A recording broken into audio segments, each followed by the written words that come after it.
अस्सलाम वालेकुम। Home HD channel के साथ मैं हूं डॉक्टर अतरूबा इस्माइल और मैं आप सबको दी वुमेन हेल्थ शो में खुशामदीद कहती हूं। आज हम बात करेंगे पीसीओएस के बारे में या पॉलीसिस्टिक ओवेरियन डिजीज़ या सिंड्रोम। ये आजकल हमारे पास यंग जो गर्ल्स हैं उसमें बहुत कॉमन है। 20 से 30 साल की उम्र की ख़वातीन इसमें उनको ज़्यादा ये असरअंदाज करती है ये वाला मसला।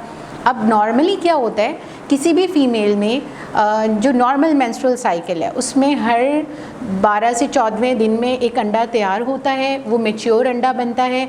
उसके बाद वो 14 दिन बाद माहवारी की सूरत में खून की सूरत में वो जिस्म से उसका इखराज हो जाता है। और ये क्या होता है, ये ओव्यूलेटरी साइकिल्स होती हैं।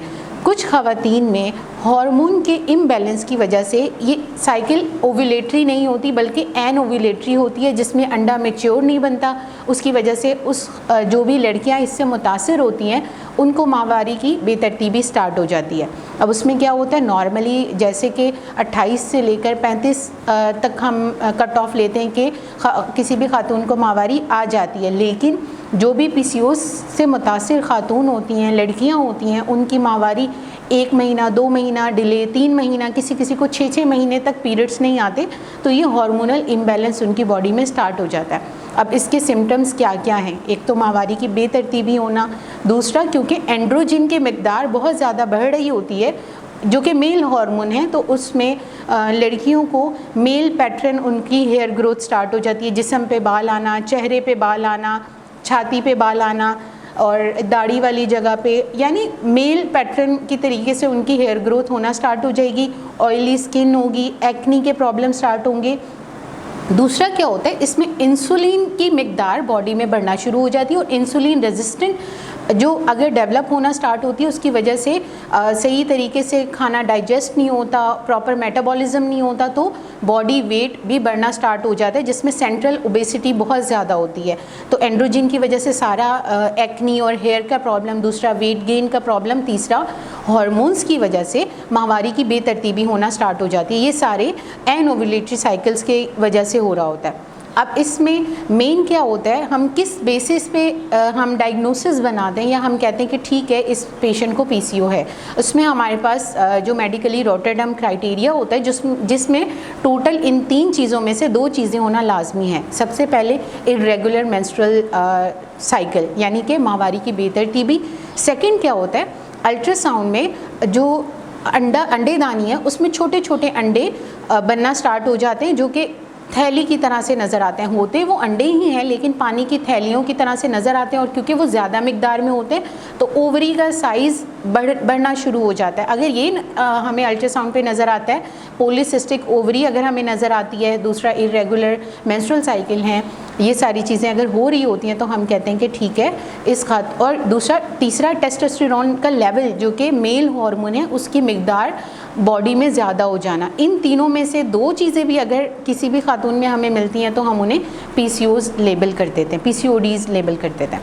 अब इसका तरीका इलाज क्या है, एक दफ़ा पहले भी मैं इसका जिक्र कर चुकी हूँ कि अगर आपको पीसीओएस का मसला है और अगर आप अनमैरिड हैं तो ये सारे मसले हो रहे हैं। अगर आप मैरिड हैं तो एडबैक क्या हो जाएगा, इसमें इनफर्टिलिटी के लिए भी बहुत ज़्यादा मसाइल, इसमें बांझपन का मसाइल बहुत ज़्यादा शुरू होगा क्योंकि आपकी साइकिल्स ही रेगुलर नहीं है, आपके अंडे अच्छे नहीं बन रहे, तो आपको हामला होने में भी बहुत ज़्यादा मुश्किलात हो सकती हैं। तरीका इलाज, अगर तो अनमैरिड हैं आप तो सबसे पहला काम इसमें लाइफस्टाइल मॉडिफिकेशन है। अगर वेट आपका ज़्यादा है तो आपने वेट कम करना है। अगर 10% भी बॉडी वेट कम हो गया तो ओव्यूलेटरी साइकिल स्टार्ट हो जाती हैं और पीरियड्स रेगुलर होना स्टार्ट हो जाते हैं। बैलेंस डाइट लेनी है, जंक फूड जिसमें बेकरी आइटम्स हो गए, दूसरा जो बर्गर पिज़्ज़ाज़ और जो अनहेल्दी आइटम्स हैं वो आपने बंद करने हैं ताकि एटलीस्ट जो बॉडी वेट बढ़ रहा है वो आपका कंट्रोल में आ सके। एक्सरसाइज बहुत ज़रूरी है, एक्सरसाइज 30 मिनट्स की वॉक आपने लाजमी करनी है क्योंकि हम देते हैं मेडिसिन्स भी हैं, लेकिन मेडिसिन्स आप जब तक लेते रहोगे आपकी प्रॉब्लम सॉर्ट आउट होती रहेगी। जैसे ही आपने दवाइयाँ छोड़ी आपको ये मसला दोबारा से स्टार्ट हो जाएगा। हम लोग हार्मोनल पिल्स देते हैं जो हार्मोन्स, क्योंकि आपको 3-3 महीने तक, 4 महीने तक, 5 महीने तक माहवारी नहीं आ रही और फिर जब आपको माहवारी आती है तो बहुत ज़्यादा हैवी फ्लो होता है, खून का इखराज बहुत ज़्यादा होता है, पेन बहुत ज़्यादा होता है, उसके लिए फिर हम हार्मोनल पिल्स पे डालते हैं, गोलियां होती हैं खाने के लिए। उससे ये है कि आपकी जो खून की मिकदार वो थोड़ी सी कंट्रोल में आ जाती है, साइकिल्स कुछ महीनों के लिए रेगुलर हो जाती हैं। लेकिन क्योंकि एक मसला ऑलरेडी बॉडी में मौजूद है, जब तक आप लाइफस्टाइल मॉडिफिकेशन अपने आप को बैलेंस डाइट पे नहीं लाएंगे, एक्सरसाइज पे नहीं लाएंगे, मसला दोबारा होना स्टार्ट हो जाएगा। तो ये सब था PCOS के बारे में। और अगर यही खातून मैरिड हैं और उनको इन माहवारी से मतलब, मेरे पास मरीज़ आते हैं OPD में, हम लोग उनसे पूछते हैं आप क्या चाहते हैं, मतलब आपको माहवारी टाइम पे चाहिए या आप अगर मैरिड हैं और आप बांझपन का इलाज करवाना चाहते हैं। तो बहुत सारी खातून कहती हैं नहीं पीरियड्स के लिए नहीं, हमें अपना बच्चा चाहिए तो उसके लिए आप इलाज दे दें। तो उसमें हम क्या करते हैं, उसमें भी हम हार्मोनल पिल्स दे के पहले उनकी साइकिल्स रेगुलर करते हैं। रेगुलर होने के बाद, क्योंकि ज़ाहिर है अंडे कम इसमें इमेच्योर बन रहे होते हैं, कमज़ोर अंडे होते हैं, तो हम अंडे बनाने वाली दवाइयाँ दे के फिर उनका फर्दर इलाज करते हैं। तो ये सब PCOS के बारे में था। इंशाल्लाह नेक्स्ट वीडियो में हमारी मुलाकात होगी नेक्स्ट टॉपिक के साथ। आप लोग चाहते हैं किसी टॉपिक पे आप जानना चाहते हैं, मज़ीद कोई आपको क्वेरी है, आप प्लीज़ कमेंट सेक्शन में ज़रूर बताइएगा। And do subscribe, like and share this video. Thank you. Allah हाफिज़।